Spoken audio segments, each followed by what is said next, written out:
इसको ज्यादती हुई है और एक नहीं 4 लोगों ने इसके साथ ज्यादती की है। और जिस शख्स ने ये पूरी ये यहाँ पे बैठे हो थाने पे, मेरे सामने होते ना बाहर, मैं तुम्हारा गला नोच देती यहाँ पे। ये किस तरीके से कर रहे हो? अपनी बहनें नहीं है आपकी? शर्म आनी चाहिए। उसको शादी का झांसा देके 4 लोगों को तुमने बुलाया है। अपने घर में माँ बहनें नहीं है तुम्हारी? तुम क्या समझ रहे हो निकल जाओगे यहाँ से?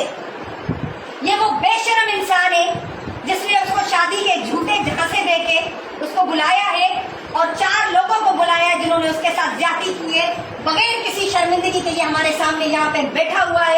कभी बार सोशल मीडिया पे इस तरह के वीडियोस गर्दिश करते हैं तो इंसान हैरान रह जाता है कि आखिर हमारे माशरे को हुआ क्या है। आज मैं जिस खातून की कहानी आप तक पहुंचाने लगा हूँ, जिस लड़की की कहानी आप तक पहुंचाने लगा हूँ, सुनने के बाद आपके रोंगटे भी खड़े हो जाएंगे।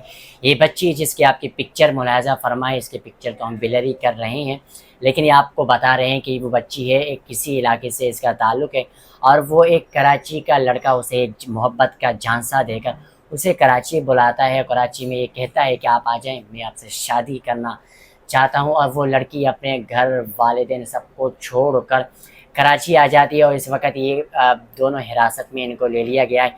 ये लड़का उसे एक मकान में बुलाता है। मकान में बुलाने के बाद उसको मोहब्बत का झांसा देता है। झांसा देने के बाद ये बेगैरत अपने 4 और दोस्तों को बुलाता है और इन 4 दोस्तों को बुलाने के बाद इस बच्ची के साथ ज़्यादती करते हैं। उस बच्ची के साथ ये 4 दरिंदे ज़्यादती करते हैं, जिनमें से एक दरिंदा पकड़ा गया है जिसकी आप पिक्चर देख सकते हैं। इसके पिक्चर में इसलिए ब्लर नहीं करूँगा कि इसकी वीडियो उसके वालिदैन तक हमने पहुँचाना है, आप इसको शेयर करना है कि आपका बेटा इस तरह की हरकत में भी मुलविस पाया गया है और ये इबरत का निशाना बनाना चाहिए। अगर कोई खातून आप पर ट्रस्ट करती है तो इसका ये हरगिज़ मतलब नहीं कि आप उसको पर इस तरह के कारनामे सर अंजाम दो। स्पेशली जो सोशल मीडिया की मोहब्बत होती है, अगर आपकी किसी से मुलाकात नहीं होती, किसी को आपकी जान पहचान नहीं होती, तो किसी से भी इस तरह का कांटेक्ट करके बगैर सोचे समझे वहाँ तक पहुँचना नहीं चाहिए। आखिर ये नौबत आती कहाँ से? ये नौबत तब आती है कि जब वालिदैन अपने बच्चों की जो ख्वाहिशात होती है वो उनके मर्ज़ी के मुताबिक उन्हें करने नहीं देते, या उन्हें ये सवाल ही करने नहीं देते, उनसे पूछते ही नहीं कि आप किसको पसंद करते हैं, आप किसी से क्या चाहते हैं, आप हमसे खुलकर बात करें। क्योंकि हमारे वालिदैन हैं वो सुबह के काम पे गए, रात आ गए तो सो गए, उठ के फिर कहने का यही काम है बच्चों से कोई उठना बैठना, कोई सवाल हो जवाब कुछ नहीं है। तो जब किसी से कोई सवाल नहीं करेंगे तो इस तरह के आवारा गर्दी के पैदा होगी।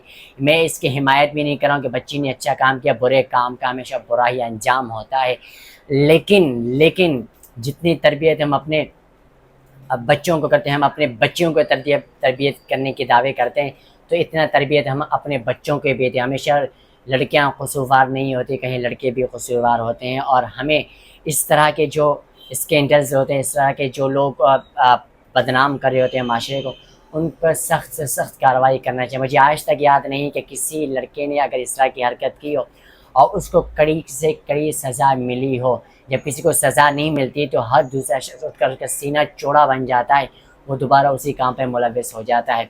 तो मैं स्पेशल ख़वातीन से रिक्वेस्ट करूँगा, गुजारिश करूँगा, इल्तिजा करूँगा कि खुदा के सोशल मीडिया के झांसे में आकर किसी से मोहब्बत ना करें। अगर किसी से मोहब्बत हो भी जाती है तो अपने वालिदैन से उसे आगाह करें कि फ़िलहाल लड़के से मैं जायज़ तरीके से ताल्लुक़ात रखना चाहती हूँ और मैं निकाह और शादी के अज़वाज ज़िंदगी से मुंसलिक होना चाहती हूँ। और उस लड़के से भी एक जो प्रोसेस होता है शादी को, उसको आम करें। इस तरह के स्कैंडल्स को आम न किया जाए जिससे हमारा माशरा मज़ीद बिगड़ने की तरफ जा रहा है। तो मैं रिक्वेस्ट ही कर सकता हूँ जितना मुमकिन हो सके इस वीडियो को शेयर करें और इस लड़के को उसके अंजाम तक पहुँचाएँ कि इस तरह के वारदातें क्यों पेश आती हैं। और मज़ीद तफसीलात आप कमेंट में हमें बता सकते हैं कि आपकी क्या राय है इस वीडियो के हवाले से। मुझे दीजिए इजाज़त। अल्लाह निगहबान।